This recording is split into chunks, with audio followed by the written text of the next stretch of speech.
Bonjour à toutes, bonjour à tous. Bon, ravi de vous retrouver sur un format qui est un peu à la mode, mais pas forcément le plus sympa pour échanger. Mais malgré tout, je vais essayer de vous présenter un petit peu notre démarche et ce que nous faisons chez Atraxis. Moi, je me présente rapidement. Thibaut Refait, je suis officier de sapeur-pompier en Seine-et-Marne et également fondateur de l'association Atraxis que nous avons cofondée avec des collègues officiers de sapeur-pompier. Pour nous, c'était intéressant de pouvoir vous présenter notre point de vue, nos réflexions d'un point de vue un peu global, mais également sur le sujet de la dynamique Tech for Rescue que nous avons lancé il y a bientôt 2 ans. Donc mon intervention va se dérouler en plusieurs points. Alors il y aura une sorte d'introduction qui va dériver sur un point de vue contextuel pour enfin aborder le cœur du sujet qui est le Tech for Rescue. Et pour nous, c'était essentiel de pouvoir vous le présenter, ce cheminement-là, parce il est assez logique et il explique en fait pourquoi nous en sommes arrivés à la création de cette dynamique. Donc rapidement, quelques mots d'introduction. Alors nous avons mis les sapeurs-pompiers au centre, hein, mais plus globalement, c'est bien entendu tous les secours que nous positionnons au centre de cette réflexion. Donc depuis ces dernières années, hein, on va dire 5-6 ans, on a vu l'environnement des services de secours complètement se chambouler, mais comme d'ailleurs toutes les organisations publiques et privées, hein, l'environnement s'est transformé très rapidement avec la révolution numérique. On a vu apparaître les GAFAM qui ont été les pionnières sur les sujets des données numériques et ont réussi à en tirer un avantage concurrentiel absolument majeur, qui a eu un impact dont notre mode de fonctionnement aujourd'hui est véritablement impacté. On a aussi des sujets sur le positionnement du sapeur-pompier demain avec différents arrêts de la Cour de justice européenne qui positionnent qui pose une question du travail de l'astreinte. Et cette réflexion-là, elle est assez liée au sujet Uber que nous aborderons dans un quatrième point. Également dans le contexte, c'est la naissance de l'intelligence artificielle. Alors pour être très schématique, voire peut-être même un petit peu caricatural, c'est voir comment en fait certaines tâches qui nous semblaient impossibles à automatiser avant peuvent le devenir et peuvent non pas remplacer l'humain, parce que dans le service de secours, bien entendu, le rôle de l'homme est essentiel, mais sur certains aspects, étant donné qu'il y a une prolifération de données, comment une intelligence artificielle peut aider l'humain dans sa prise de décision en ayant la capacité de filtrer, de marquer des informations qu'il est difficile pour un humain d'intégrer dans un temps très très court. Le sujet d'Uber donc, nous intéresse à plus d'un titre parce qu'il est un petit peu pas la cause, mais un point de l'environnement qu'il est important d'évoquer, c'est qu'aujourd'hui, le modèle d'Uber, donc on a parlé pendant ces 2-3 dernières années d'uberisation de la société, comme étant une menace pour notre organisation. Et nous, paradoxalement, on se dit que potentiellement, l'uberisation du secourisme peut avoir des avantages, ou du secouriste plutôt, dans le sens où, nous l'avons vu avec Permis de sauver, Staying Alive, Save Life, des applications avaient la capacité à solliciter un secouriste pour lui demander d'aller réaliser une mission à un instant T dans un périmètre donné. Nous trouvons cette ubérisation de la société plutôt positive dans le sens où elle permet à plus de primo-intervenants de rendre service, à plus de primo-intervenants de potentiellement sauver des vies avant l'arrivée des services de secours.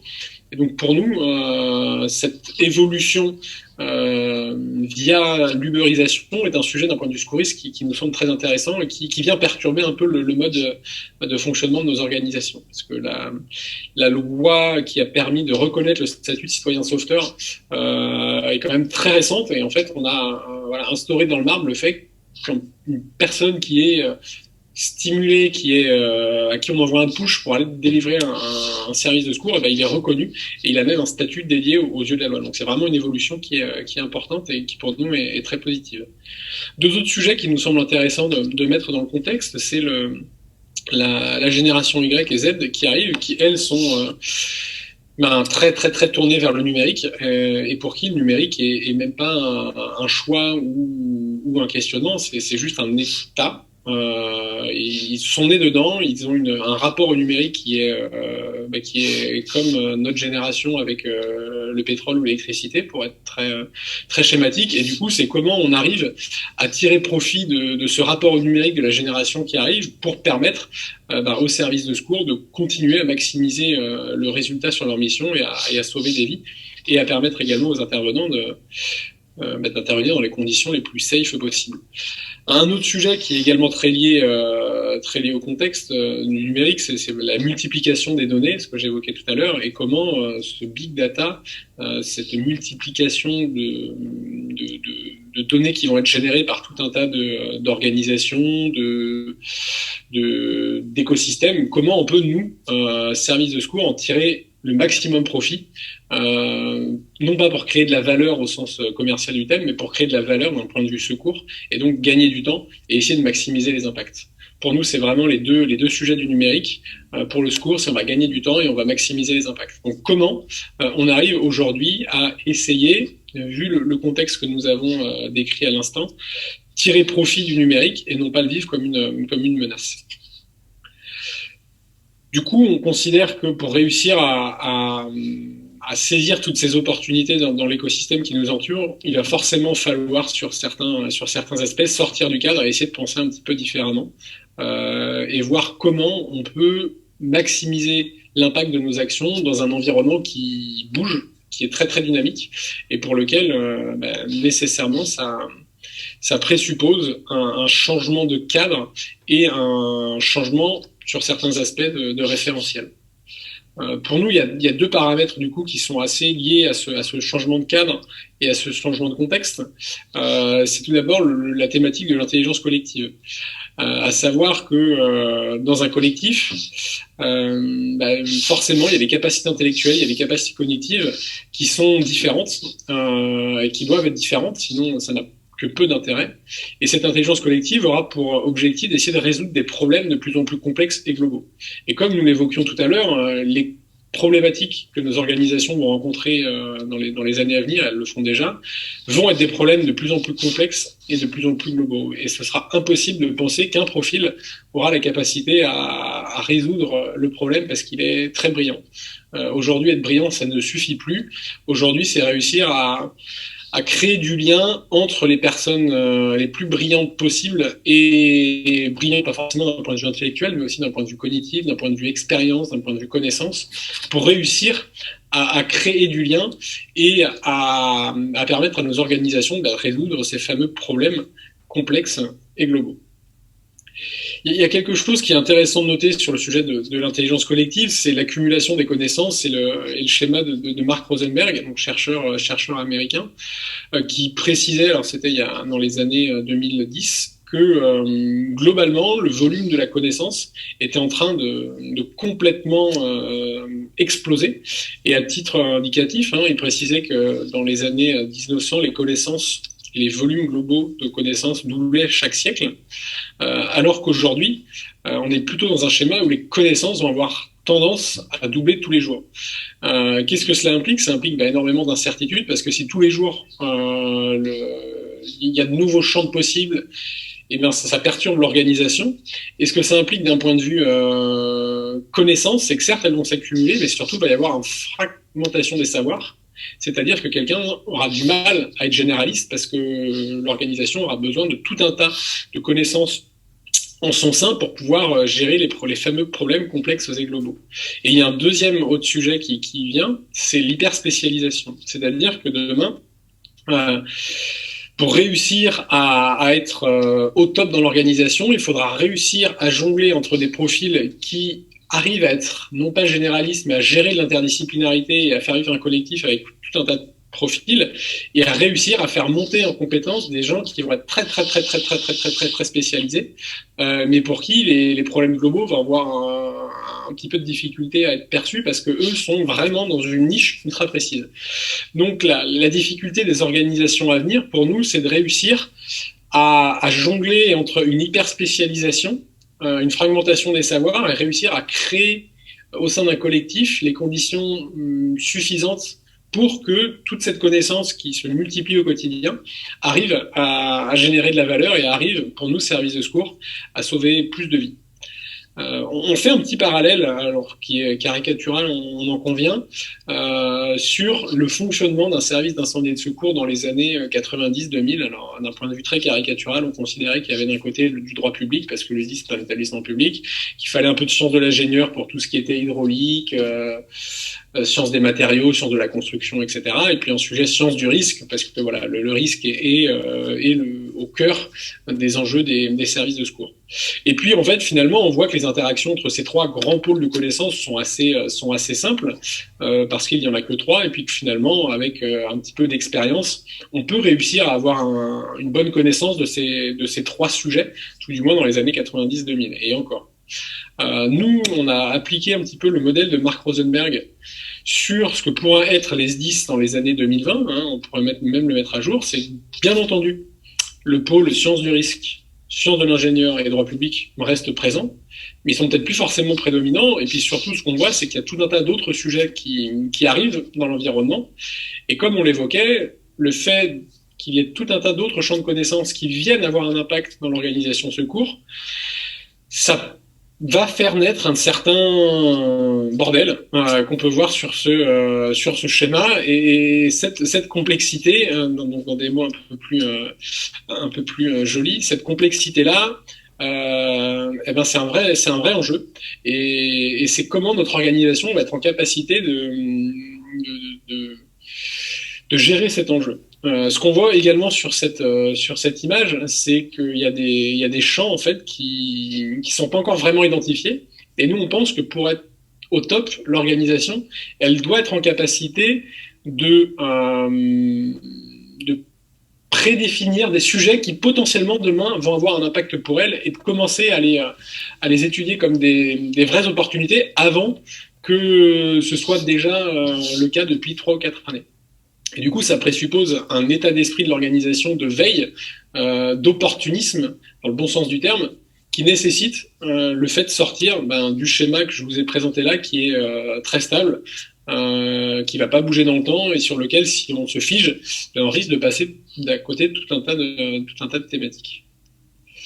Donc nous, on pense que, et le numérique le permet, que ce qui va être un vrai enjeu pour nos organisations, c'est la mise en réseau, c'est la création de liens dans un écosystème donné, l'écosystème secours.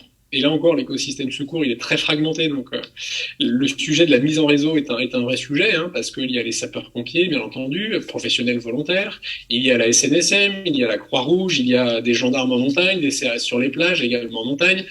Et l'idée, c'est de réussir à créer un écosystème qui communique de façon assez fluide, et surtout, ce qui nous semble important, c'est d'essayer de réfléchir également par communauté, où en fait notre écosystème secours va être en capacité de se connecter à d'autres écosystèmes pour, comme nous l'évoquions tout à l'heure, créer du lien et détecter des opportunités dans les autres écosystèmes.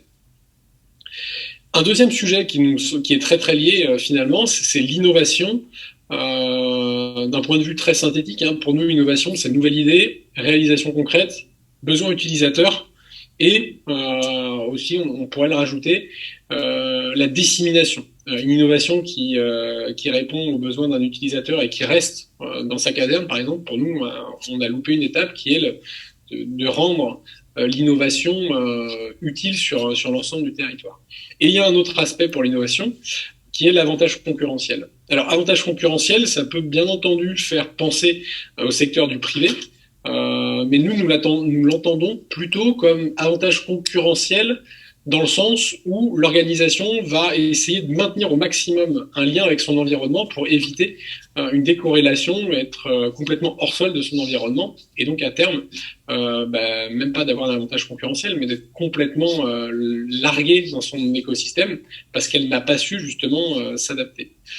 On pense aussi que l'innovation, comme l'évoque Peter Drucker, c'est globalement, c'est pas un flash de génie. Alors dans l'idée de beaucoup, quand on tape innovation sur Google Images, on a une lumière, un flash de génie. Bon, c'est une belle image, mais ça ne reflète absolument pas le process et les enjeux de l'innovation.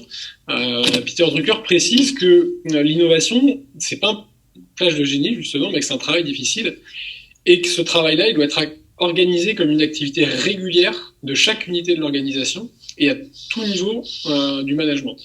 Ça présuppose qu'il faut vraiment penser l'innovation comme étant une problématique, enfin, un sujet, un enjeu au même titre que les ressources humaines, au même titre que les finances, au même titre que les opérations. C'est un vrai sujet pour les organisations. Comme je l'évoquais tout à l'heure, pas forcément pour avoir l'avantage concurrentiel, mais tout du moins pour se maintenir en prise avec son environnement. L'innovation, donc c'est un mot qu'on entend régulièrement et pas à toutes les sauces, mais presque. Donc il y a de l'innovation ouverte, il y a de l'innovation participative, il y a de l'innovation dirigée, il y a l'intrapreneuriat, l'extrapreneuriat, la sérendipité. Nous, notre point de vue, c'est de se dire qu'aujourd'hui, une stratégie d'innovation cohérente pour les services de secours, hein, de façon très synthétique, c'est plutôt de privilégier le cycle court à défaut du cycle long. Alors, cycle long, ce serait une innovation qui est plutôt dirigée, avec des efforts de recherche et de développement des filières industrielles à mobiliser assez colossales, typiquement ce qui se fait dans l'armée, dans la défense.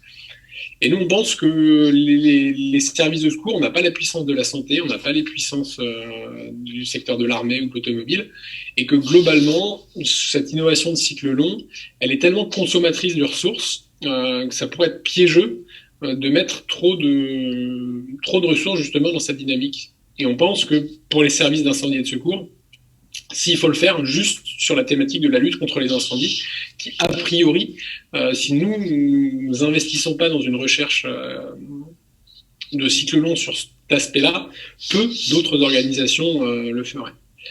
Nous, par contre, on croit énormément à l'innovation de cycle court, à savoir l'innovation participative qui vient de l'interne, et l'innovation ouverte, où là, on est plutôt tourné vers l'extérieur, et essayer de voir un petit peu ce qui se fait dans l'écosystème.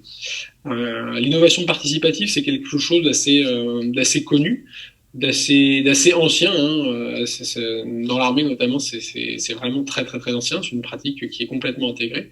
Puis, il y a un sujet de l'innovation ouverte qui, pour nous, est important, parce que c'est un sujet un petit peu plus récent, parce que tout simplement, on s'est rendu compte que pour réussir à être en prise avec son environnement, on était obligé de se tourner vers l'extérieur, parce qu'en interne, on n'aurait pas la capacité à saisir toutes les opportunités.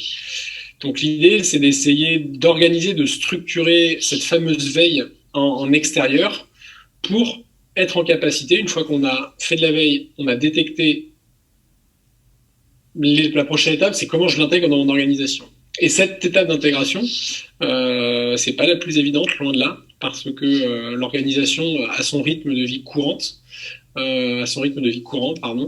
et c'est réussir à intégrer de façon continue différentes innovations alors que l'entreprise a son rythme d'activité courante. Et pour nous, on pense que c'est absolument essentiel d'avoir une organisation qui va permettre en fait d'avoir un pied dans le courant, un pied dans l'extérieur, pour pouvoir essayer de faire se rencontrer ces deux temporalités et ces deux écosystèmes qui peuvent être pas forcément toujours en phase. L'enjeu de la sérendipité est aussi important. Donc c'est découvrir quelque chose qu'on n'attend pas.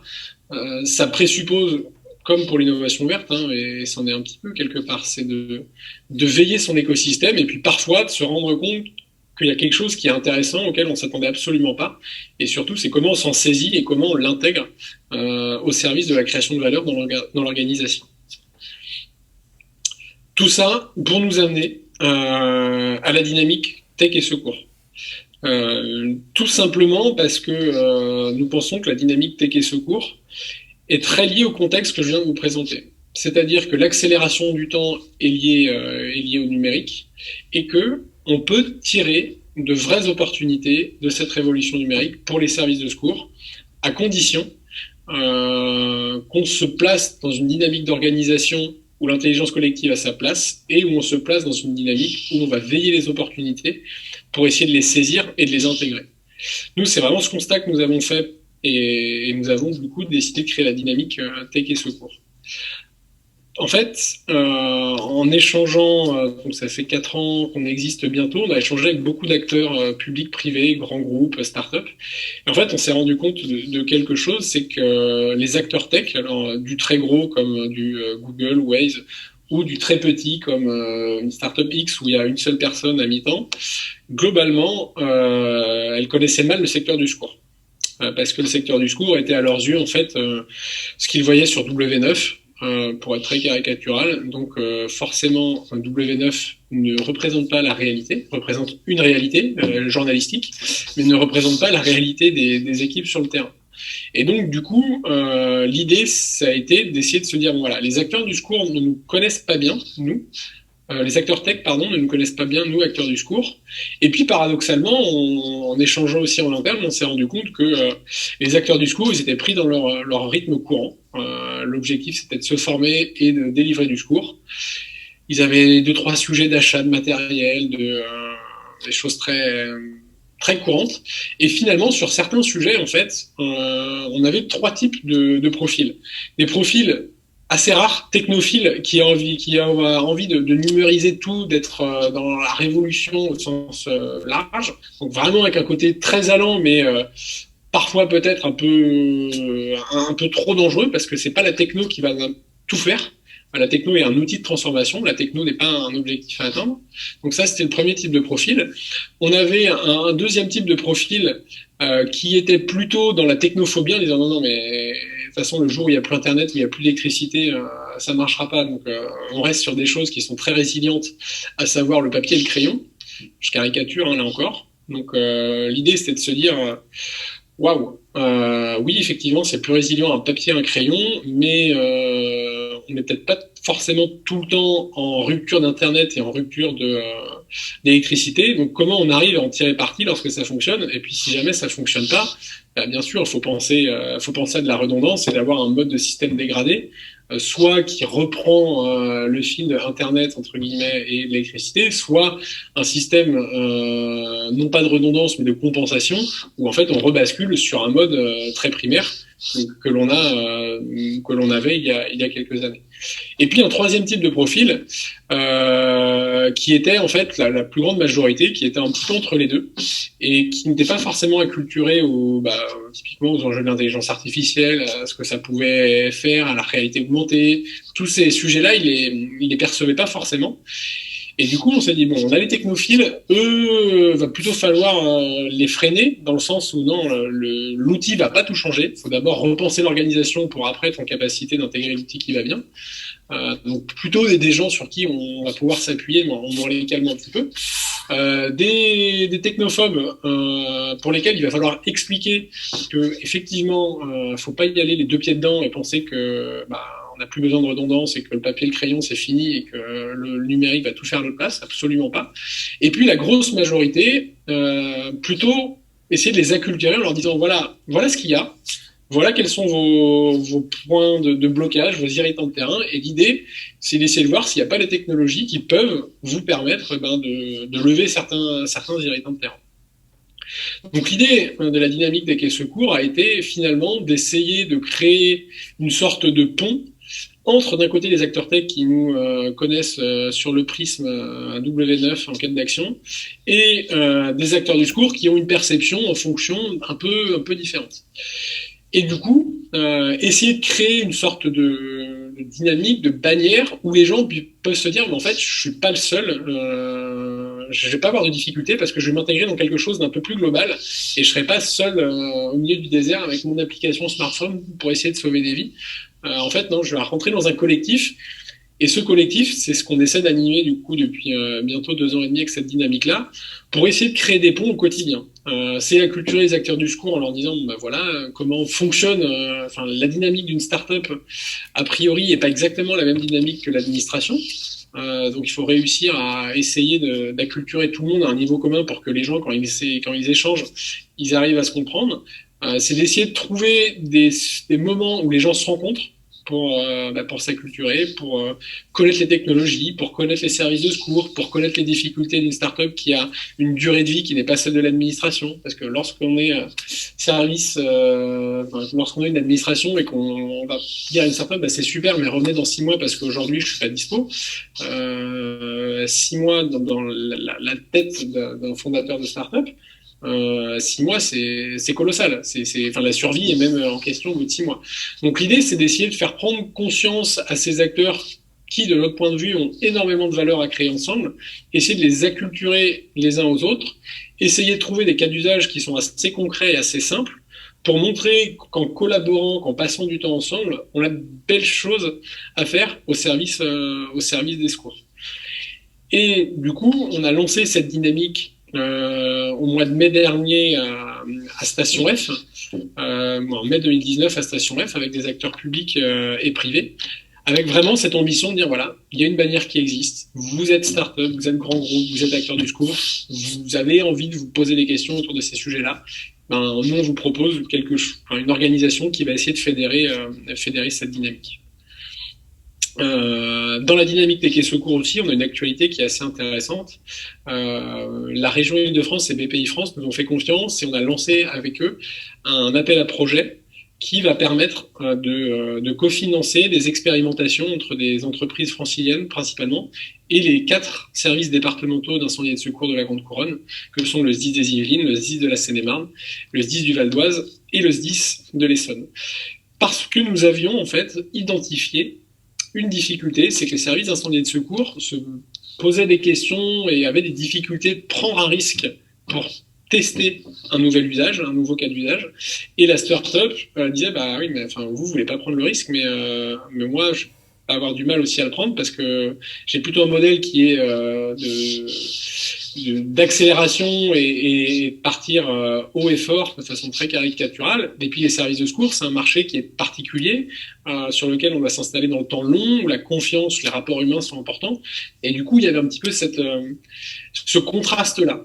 Donc du coup, on a essayé de voir comment il était possible en fait d'avoir recours à des acteurs tiers qui permettraient de collaborer et d'essayer de faire peser le risque de l'expérimentation, non pas sur le SDIS, non pas sur la start-up, mais par lui-même, acteur tiers qui se dit, bon, bah, moi je pense qu'il y a de l'intérêt, j'y vais. Et du coup, l'objectif, c'est d'essayer de maximiser ce type d'expérimentation et éventuellement d'essayer à terme d'avoir cette fameuse structure sur laquelle nous travaillons, le Lab Secours, qui pourrait en fait permettre d'être l'accompagnateur de ces projets pour créer du lien et essayer également de continuer à aller chercher des financements pour que le risque financier soit pas porté par l'un ou par l'autre. Donc, comme je l'évoquais tout à l'heure, en fait, c'est assez la dynamique tech et secours. On pense qu'elle est importante parce que la révolution numérique a fait gagner du temps et a accéléré la temporalité. Pour sauver des vies, le sujet du temps est quelque chose qui est absolument prédominant. Donc, on pense que si on arrive à accélérer, à gagner du temps dans tous nos différents processus internes, on va réussir à avoir un impact sur le terrain assez concret.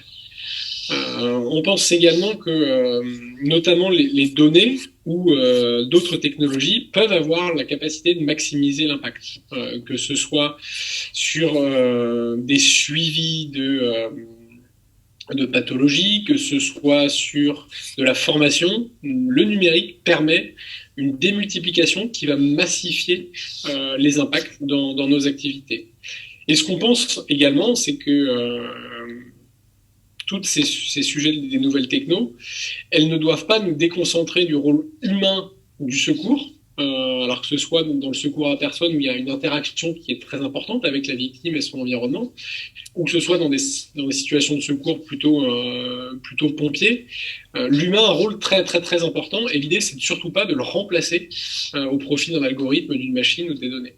L'idée c'est d'essayer au contraire d'automatiser tout ce qui n'a aucune plus-value pour l'humain et de laisser l'humain cognitivement disponible à tous les paramètres qui ne sont pas prévisibles, à tous les paramètres qui font appel au bon sens humain que l'intelligence artificielle n'arrivera pas tout de suite à compenser, et c'est tant mieux. Donc l'idée, c'est d'essayer de voir ce que nous pouvons basculer d'un point de vue machine et ce que nous devons absolument garder sur l'humain. Et puis, on pense également que le contexte est plutôt favorable parce que malheureusement, la crise du Covid a fait prendre conscience de l'enjeu du numérique dans la gestion de crise, de l'enjeu de la capacité de nos organisations à devoir fonctionner en réseau. Et du coup, on voit de plus en plus de startups, d'acteurs du numérique qui commencent à s'intéresser à nos services, à nos missions. Et pour nous, l'idée, c'est de continuer à nourrir cette dynamique tech et secours pour qu'elle prenne de l'ampleur et que petit à petit, il y ait de plus en plus d'expérimentations qui se fassent et que nos métiers du secours se transforment avec des acteurs industriels et avec des acteurs du numérique. Des cas d'usage concrets, parce que j'ai été peut-être très conceptuel et je remercie ceux qui ont eu le courage de nous suivre jusqu'à maintenant. Des cas d'usage concrets, alors il y en a toute une batterie, juste quelques-uns que nous avons à l'esprit, c'est permettre à tout ce qui va être données, vidéos, audio, d'être transmises à un centre d'appel pour pouvoir mieux qualifier un appel d'urgence. C'est la capacité de solliciter une expertise, alors qu'elle soit médicale pour du secours à personne, une expertise d'un expert chimique pour qualifier un risque chimique sur une intervention, en évitant qu'il se déplace, mais en ayant la capacité de le projeter dans un environnement où lui, il va être en capacité d'apporter sa plus-value à des acteurs qui sont à 100, 300, 500 km, du sinistre. Il y a également des cas d'usage un petit peu plus simples, mais tout aussi pertinents. C'est comment on arrive aujourd'hui à adapter des solutions de réalité virtuelle pour prendre en charge la douleur dans des hôpitaux, dans des ambulances, pour la douleur, mais également pour le stress sur des patients qui peuvent être un peu jeunes, un peu âgés, qui sont éloignés d'équipes paramédicales, notamment dans les zones un petit peu plus rurales. Des cas d'usage de traitement de la donnée générée par notre environnement et comment on la capte pour nous prépositionner des moyens, pour optimiser la réponse en cas d'inondation. Tous ces sujets-là, on pense qu'ils sont en train de se développer. Et nous, l'idée, c'est d'essayer, avec la dynamique que nous portons, d'essayer de créer du lien entre tous ces acteurs pour que la nouvelle techno ne devienne pas une charge pour nos acteurs du secours en disant voilà, nouveau gadget, utilisez-le, mais vraiment pour que le numérique soit un levier de transformation sain et un levier de performance pour nos organisations des services de secours. J'en ai fini. J'aurais aimé être challengé et échanger avec vous sur tout un tas de questions, parce que c'est toujours perturbant de pas avoir des mains qui se lèvent, des visages qui se ferment, qui s'ouvrent, des sourcils qui se roncent. Et bien entendu, du coup, on est à votre disposition sous quelque format que ce soit pour essayer de poursuivre les échanges et bien entendu d'essayer d'avancer ensemble, parce que voilà, je me répète, mais les acteurs du secours, nous sommes fragmentés et nous avons tout à gagner à collaborer ensemble et à se transformer ensemble pour que la bonne innovation d'une caserne ou d'un secouriste sur le terrain qui est rendue plus performante, plus impactante par un acteur tech puisse se répandre sur le terrain et nous permettre concrètement de mieux faire ce que nous savons faire, sauver des vies. Merci à tous et je l'espère à bientôt.